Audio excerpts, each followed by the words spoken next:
Šiandien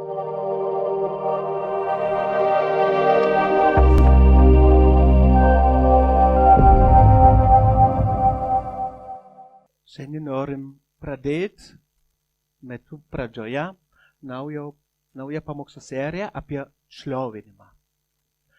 Apie šlovinimą tai yra mūsų širdies, taip pavadinti, reikalas. Manyčiau, kiekvienas žmogus viduje, širdyje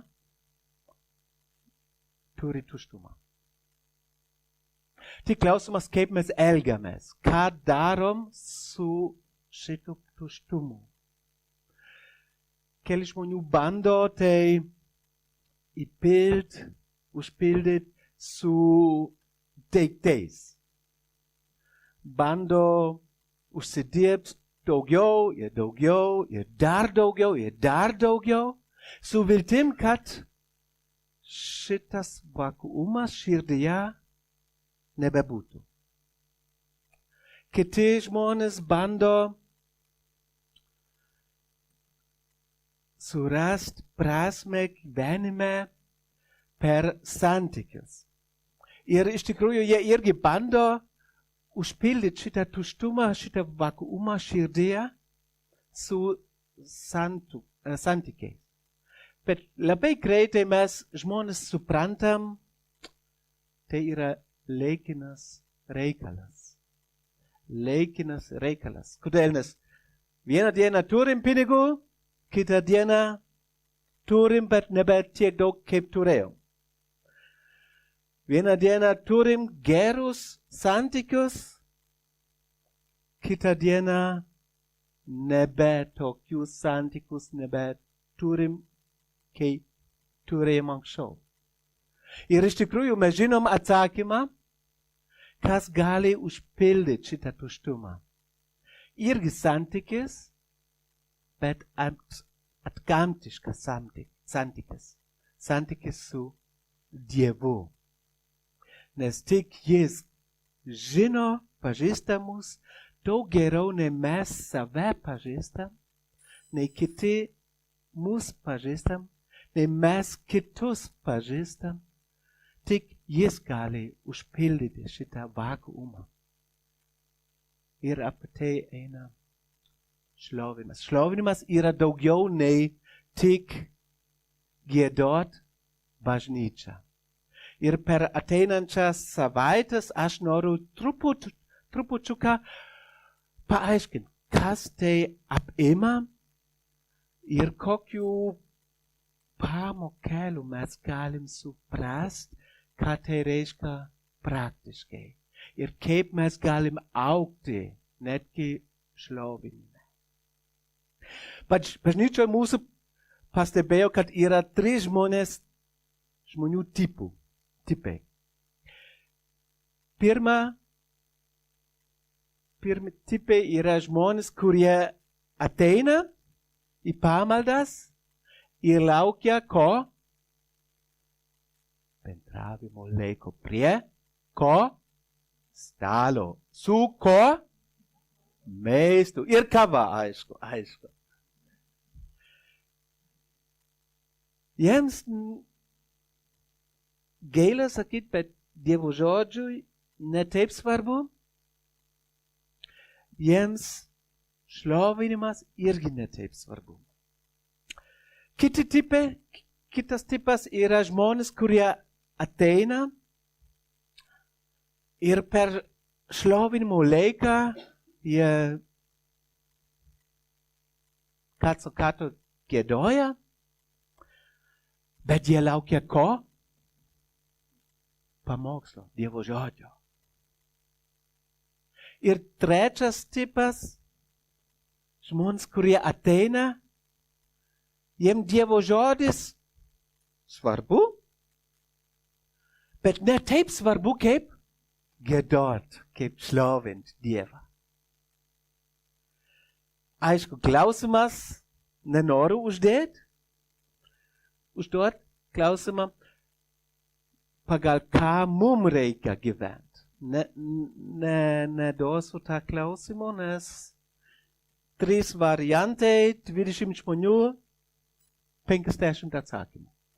Dėl to noriu šiandien ir per ateinančias savaites truputį pabrėžti, ką reiškia šlovinimas mūsų gyvenime. Ir ne tik sekmadieniais, pamaldose, bet ir nuo pirmadienio iki sekmadienio kasdienybėje. Nes ten daug sunkiau iš tikrųjų šlovint Dievą darbe, kai mes bendraujam su žmonėmis, kuriems mums nelabai patinka, kurie mes žinom, kad viena kitą apkalba, kurie mes žinom, kad neturim kažkokių bendrą kalbą. Žinot, apie ką kalbu, ne? Atrodo, kad ne? Žinom, ne? Va. Bet noriu labiau kalbėti apie tai, kaip mes galim kasdienybę irgi augti šlovinime. Ir pradėkim su vienu žmogum iš Senojo testamento, jo vardas Jozapatas. Ir jisai irgi meldėsi, kaip tu minėjai. Aš jau galvoju, kad prašau, nekalbėk apie 2 kronikos knygą 20 skyrių, nes tada aš galėčiau sėdėti ir paklausyti. Paprašysiu Emilija, kad jinai perskaitytų mum.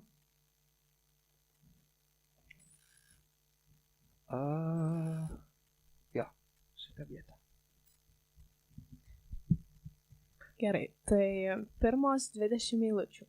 Moabitai, Amonitai ir su jais kitų Amonitų sąjungininkai išėjo kariauti prieš Juozapą. Juozapatui buvo pranešta: didelė daugybė iš anapus jūros ateina prieš tave.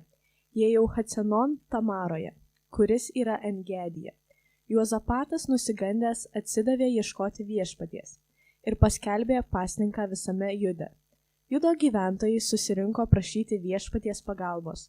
Iš visų miestų jie atėjo ieškoti viešpaties. Juozapatas atsistojo viešpaties namuose priešais naują kiemą, Judo ir Jeruzalės susirinkime, ir sakė: viešpatie, mūsų tėvų Dieve, argi ne tu esi Dievas danguje, argi ne tu valdai visas pagonių karalystės? Tavo rankose yra jėga ir galybė, ir niekas negali atsilaikyti prieš tave. Argi ne tu, mūsų Dieve, išvarei šitos šalies gyventojus prieš Izraeliui užimant šį kraštą ir jį atidavei savo draugo Abraomo palikuonims amžiams. Jie apsigyveno jame ir pastatė tau šventyklą, kurioje būtų tavo vardas, sakydami: jei mus užpuls nelaimės, kardas, maras ar badas, tai mes atsistoję ties šitais namais tavo akivaizdoje, nes tavo vardas yra šituose namuose, šauksimės tavęs savo suspaudime, o tu mus išgirsi ir išgelbėsi. Amonitai, Moabitai ir Seiro aukštumų gyventojai, kurių tu neleidai Izraelitams užpulti, jiems išėjus iš Egipto šalies ir kurių Izraelitai aplenkė ir nesunaikino, dabar atmoka mums tuo, kad ateina mūsų išvaryti iš tavo mums duotos nuosavybės. Dieve, argi neteisi jų? Mes esame bejėgiai prieš šitą daugybę, kuri išėjo prieš mus ir nežinome, ką mums daryti, bet mūsų akys nukreiptos į tave. Visi Judo gyventojai stovėjo viešpaties akivaizdoje su kūdikiais, žmonomis ir vaikais. Tada ant Jehazielio sūnaus, Zacharijo, sūnaus Benajo, sūnaus Jejelio, sūnaus Matanijos, Levito iš Asafo sūnų nužengė viešpaties dvasia. Jam stovint susirinkusiųjų ir jis tarė: klausykite, Judo ir Jeruzalės gyventojai, ir tu, karaliau Juozapatai. Taip sako viešpats: nebijokite ir neišsigąskite šitos daugybės, nes kova yra ne jūsų, bet Dievo.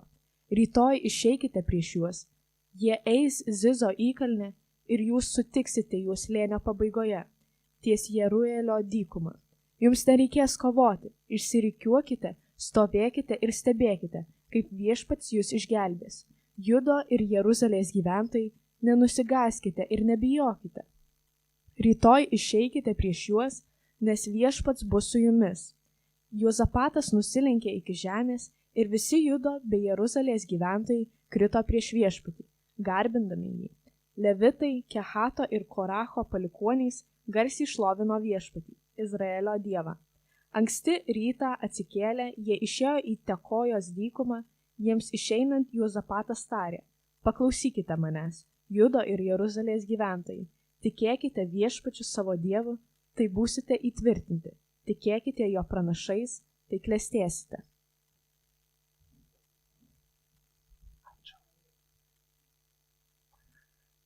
Aišku, ne apie visas eilutes šiandien kalbėsiu, nes tada pamokslas labai ilgai užtruktų.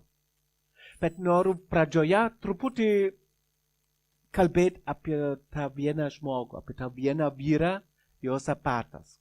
Koks jis buvo, kas jis buvo. Jis buvo Dovido, ne tu ir ne kitas, bet Dovido pro anūkas. Pro anūkas jisai buvo. Jisai buvo karalius ir Dievas sako, kad jisai buvo geras karalius.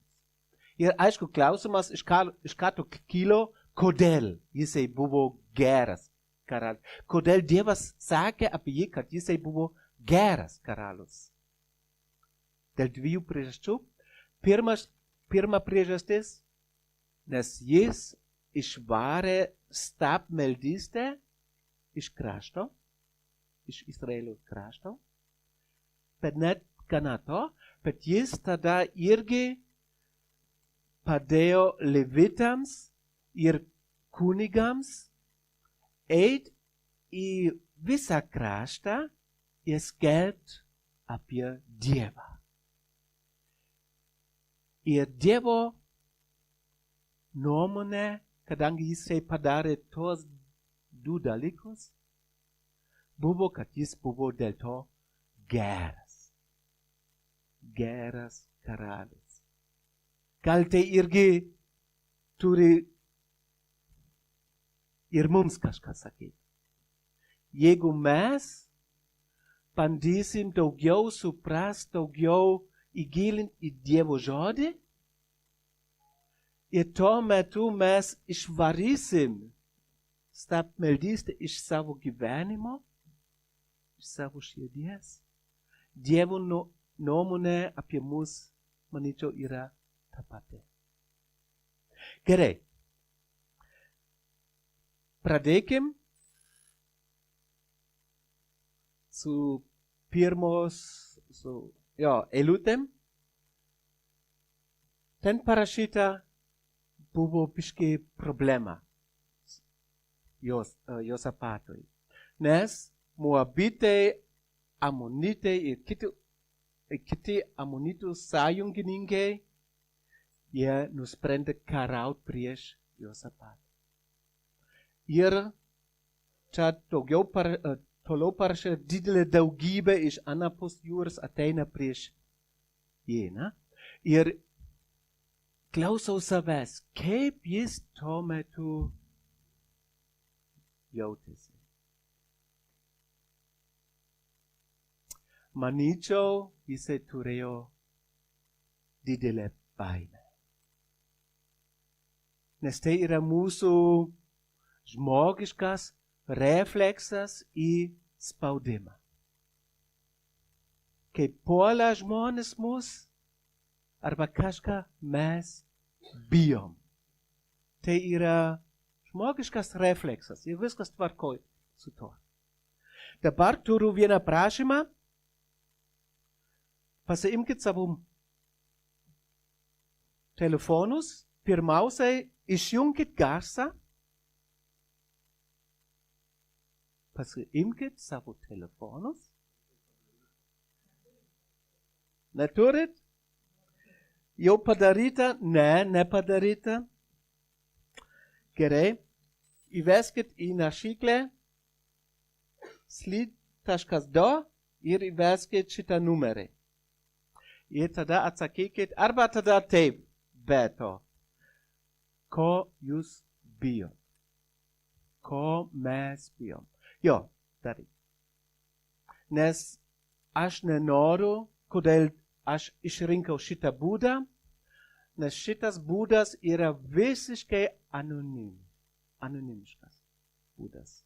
Aš negaliu pamatyti, kas ką parašė. Ir iš tikrųjų aš irgi nenoriu sužinot, arba kad man reikia žinot, ko jūs bijot. Tai yra labiau, kad mes patys iš to išmokom. Vieną dalyką. Gerai? Kas gali, kas nori dalyvauti, dalyvaukit.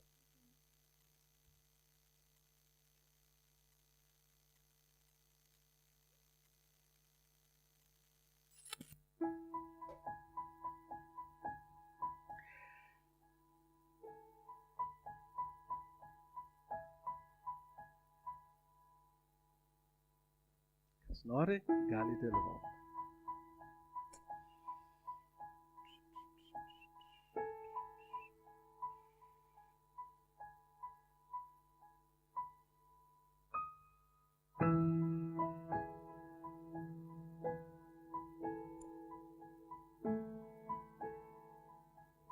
Gerai.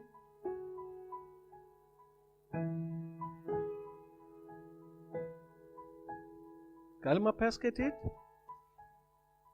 Aš nesakysiu, aš pats nežinau, kas tai parašė. Bijau mokyklos draugų. Gerai, pripažinsiu. Aš to neparašiau. Bijau ateities, bijau prarast man brangus žmonės, bijau prarast artimus žmonės, matematikos mokytojus. Bijau jaustis atstumta Dievo.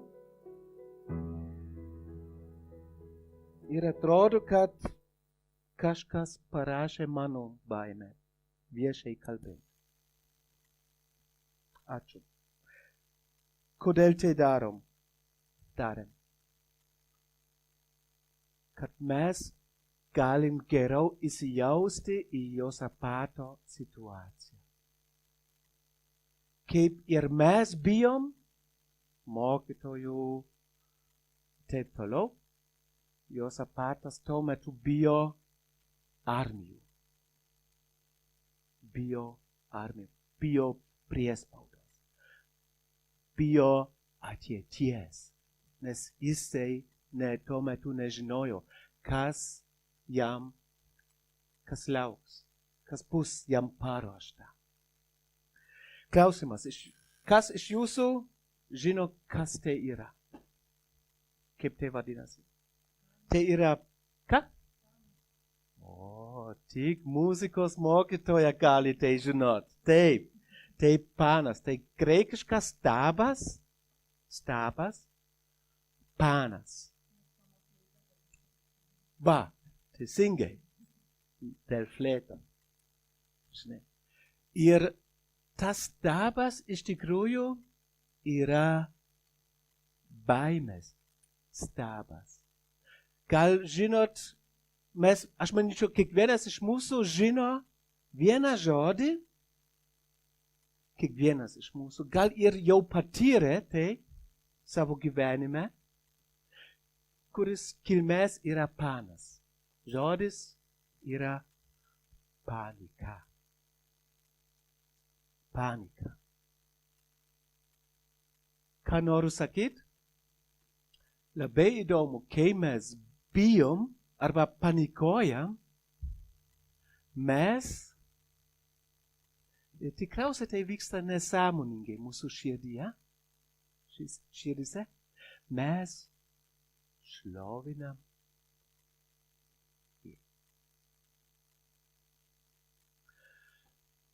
Manau, kad mes visi bijom kažko. Jeigu žmogus nieko nebijo, tada mano akise jisai labai pavojingas žmogus. Labai pavojingas. Jei vaikai nebijo, paliest karštą vietą, tada labai pavojingas vaikam. Jeigu mes nebijom kažko, nesvarbu, tada labai pavojingas. Labai pavojinga situacija. Bet mes to nenorim. Mes nenorim bijot. Mūsų troškimas yra gyventi laisvai, nieko nebijodama. No? Bet žinot ką, vienas dalykas yra didelis pliusas, kai mes bijom, pavyzdžiui, ateities. Kai mes bijom, kad gal mėnesių gale nebeturėsim tiek daug pinigų gyventi. Žinot, kas tame yra gera? Niekas nežino, ne? Taip ir galvoju. Ten, šitam srity mes galim suprast, kokiam srity mes dar nepasitikim Dievu. Kai mes bijom ateities, mes pasitikim Dievu, ką jis padarė praeitį ir ką jis dabar. Bet mes nežinom, kas jis ateitį darys. Ir dėl to bijom. Mes pasitikim Dievu, kas liečia mūsų praeitis, dabartis, bet ne ateitis. Mes pasitikim Dievu, kad jisai rūpintųsi visko, išskyrus finansų. Išskyrus to, ano, trečio, to. Ir kodėl tai mums eina į naudą? Jeigu mes norim dirbti su tuo, su Dievo pagalba, kad mes būtent tuose srityse bandyti labiau pasitikėti Dievu. Nes Jonas savo laiške, pirmam laiške parašė, kur meilė Dievui ten nėra baimės. Mes galim vienu žodžiu suprast, kur mes bijom, kokiose srityse mes bijom, mes tuose srityse galim dvasiškai augti. Ir tai turėtų būti mums motivacija augti. Ne iš savo jėgų, bet su Dievo pagalba, aišku. Skaitykim gal toliau. Josapatas atsistojo viešpaties namuose priešais naują kiemą judo į Jeruzalės susitikimą ir sakė, viešpatie mūsų tėvų Dieve, argi ne tu esi Dievas danguje, argi ne tu valdai visas pagonų karalystės, tavo rankose yra jėga ir galybė ir niekas negali atsilaikyti prieš tave. Argi ne tu, mūsų Dievas, išvarei šito šalies gyventojus prieš Izraeliui užimant šį kraštą ir jį atidavė savo draugo Abraomo palikuonims amžiams. Argi ne tu? Klausimas. Kaip jūs galvojat, kaip jis tuo metu jautėsi, kai jisai tokius žodžius pasakė? Ar jis buvo labai emociškai ten, arba labiau žemyn?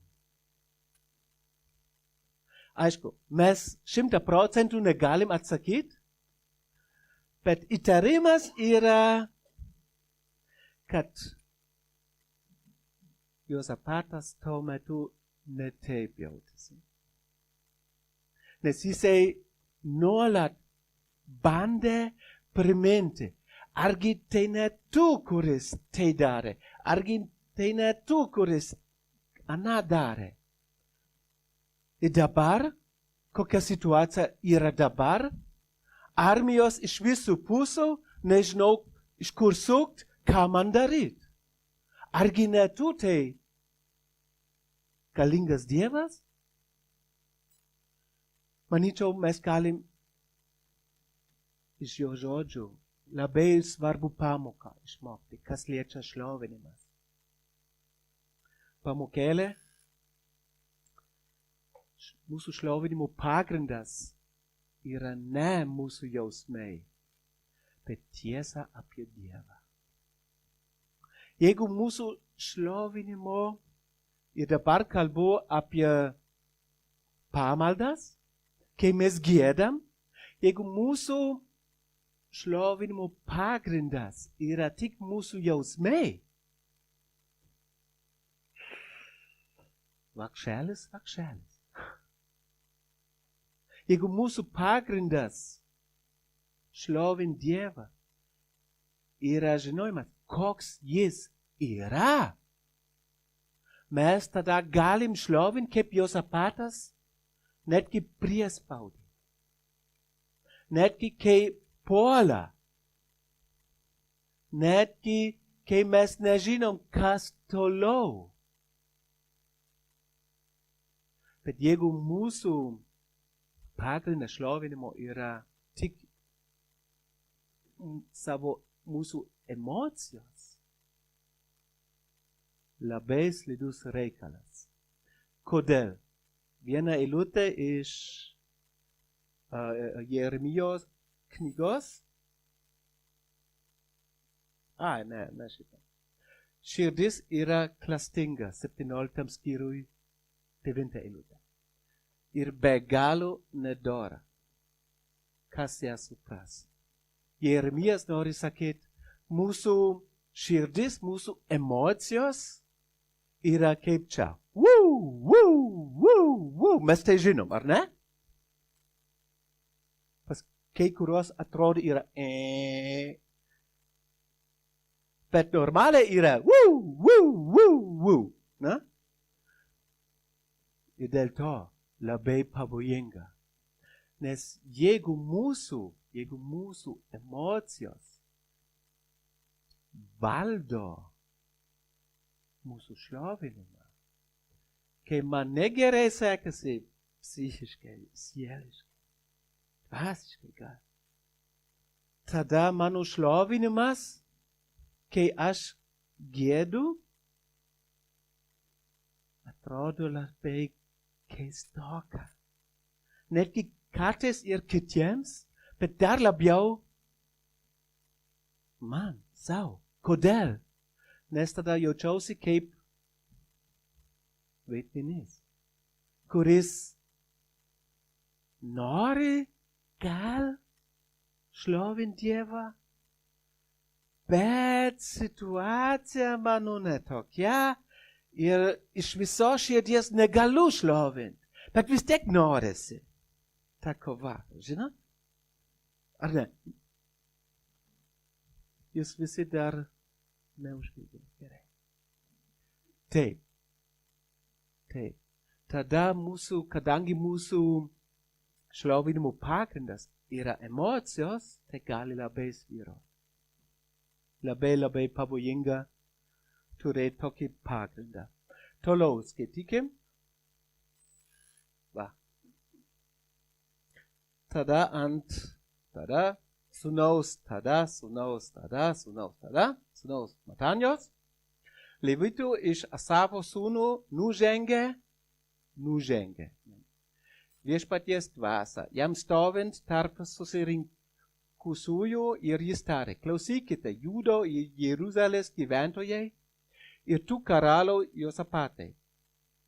Taip sako viešpats, nebijokit ir neišsigąskite šitos daugybės, nes kova yra ne jūsų, bet Dievo.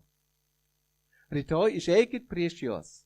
Jie eis į kalną ir jūs sutiksit juos slėnio pabaigoje ties Jeruelio dykuma. Jums nereikės kovot, išsirikokit, stovėkit ir stebėkit, kaip viešpats jūs išgelbės. Aišku, dabar šitos eilutės mums duoda vieną klausimą. Klausimas toks, ar Dievas ir šiandien taip veikia? Ką sakai? Ar šiandien Dievas irgi taip veikia? Turiu daug abejonių. Dievas gali veikti, kaip jis nori. Aš nenoriu apriboti Dievą. Bet žiūrėkim į tekstą. Gerai?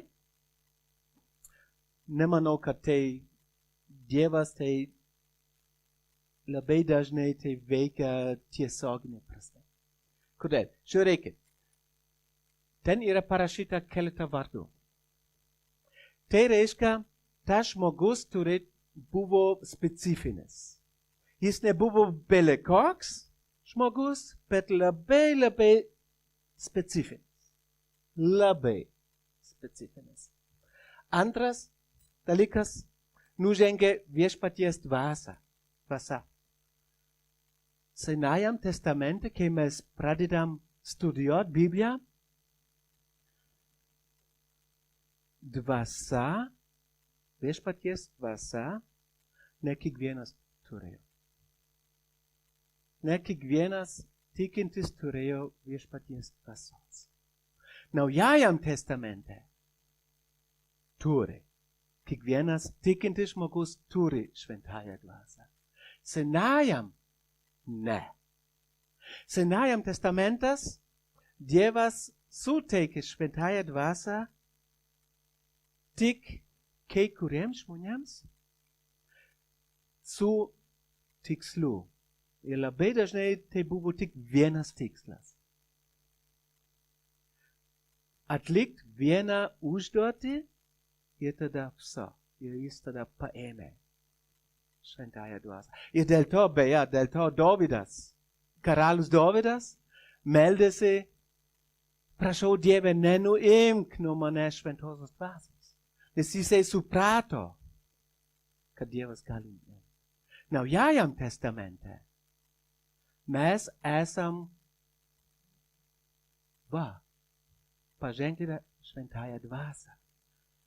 Netgi Dievas nenuims iš mūsų jo dvasią. Ir tai trečia ir ketvirtas dalykas, kodėl aš asmeniškai netikiu, negalvoju, kad Dievas veikia ir šiandien labai specifiškai kaip tuo metu šitų laikų pas šitą žmogų. Nes parašyta,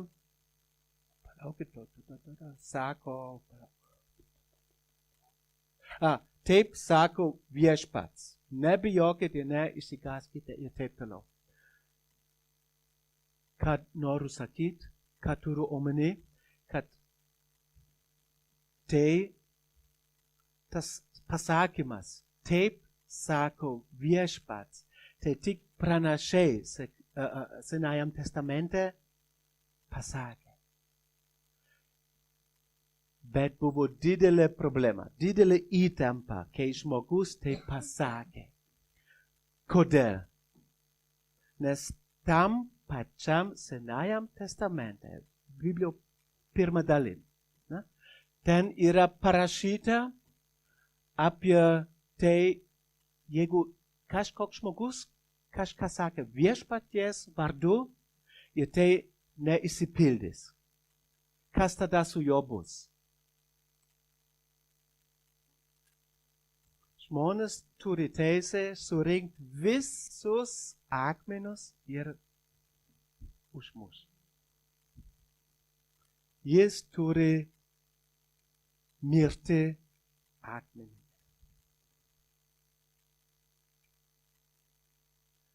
Žinau, kad nemažai žmonių teigia, kad tai ir šiandien vyksta ir viskas tvarkoj su tuo.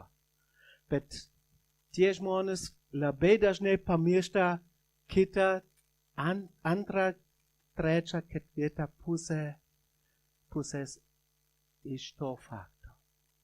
Bet ką iš tikrųjų noriu sakyti apie šlovinimą?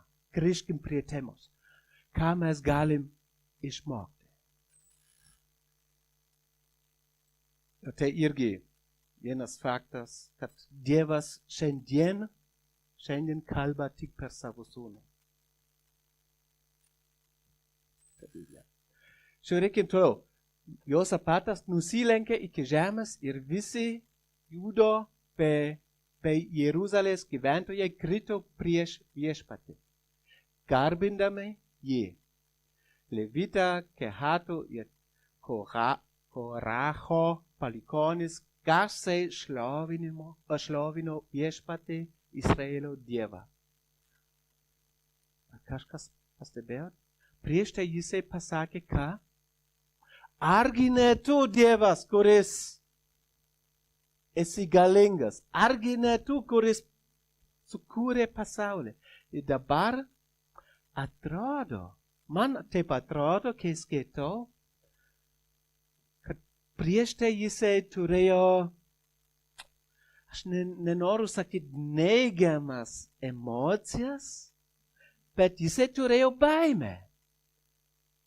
Bet dabar žiūrim į jo žodžius, atrodo, kad baimė kažkokiu būdu dingo. Jisai nusilenkė, krito ir tada garsiai šlovino. Tai reiškia, jo emocijos pakilo. Ar ne? Labai įdomu, kodėl taip yra. Labai įdomu. Kita. Šlovinimas keičia mūsų perspektyvą. Antra tiesa, kurią mes galime išmokti. Kai mes šlovinam Dievą, kai mes nebežiūrim aplink mūsų, kur mano problemas, kaip viskas vyksta aplink mane, kai nebežiūrim į savo baimės, bet į Dievą, tada jis pakeičia mūsų perspektyvą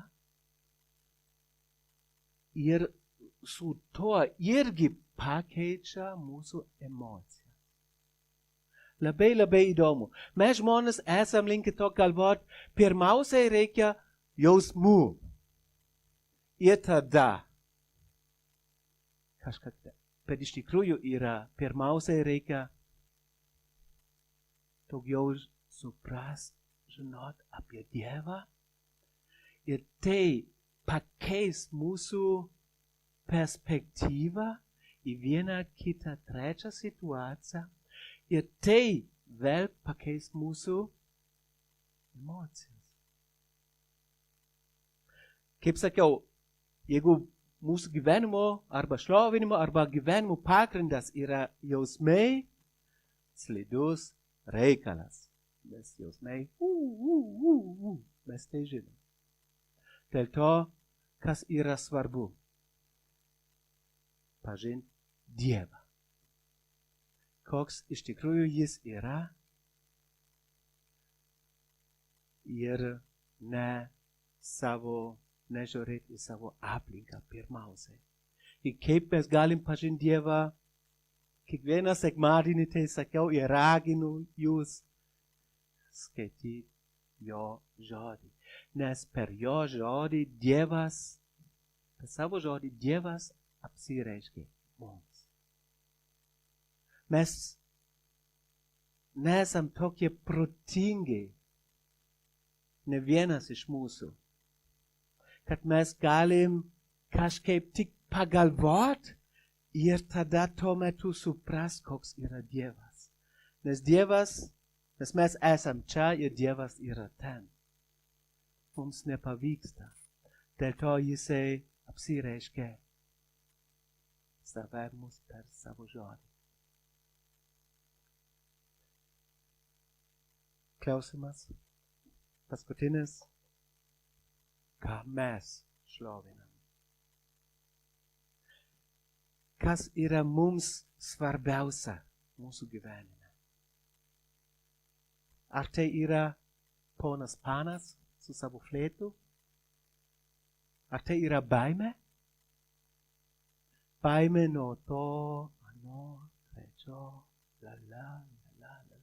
Arba ar mes šlovinam Dievą, nes mes žinom, patyrėm, ką jis jau padarė ant kryžiaus už mus. Jis įrodė savo meilę mums to, kad atsiuntė savo sūnų numirti už mus. Noriu jūs paraginti, kai kurie gal svarsto, vis dar kovoja gal. Kaip su Dievu. Gal tikrai eit tą tikėjimo žingsnį ir pasitikėti juo visose gyvenimo srityse. Noriu jūs padrasinti tai daryti. Pabaigoj noriu pasimelsti. Viešpatie, noriu tau iš visos širdies dėkoti už tavo žodį. Noriu tau dėkoti, kad mums nereikia būti priklausomi nuo savo jausmų, nuo savo emocijų. Mums nereikia būti priklausomi nuo kitų žmonių nuomonių. Mums nereikia bijoti kažko. Nes tu esi čia, Dieve. Tu esi su mumis ir nori būti su mumis visą laiką. Prašau, padėk mums iš tikrųjų dar labiau pažinti tave, dar labiau supras, koks tu iš tikrųjų esi. Padėk mums dar labiau pažinti tave, Jėzau. Tai prašom tavo sūnaus vardu. Amen.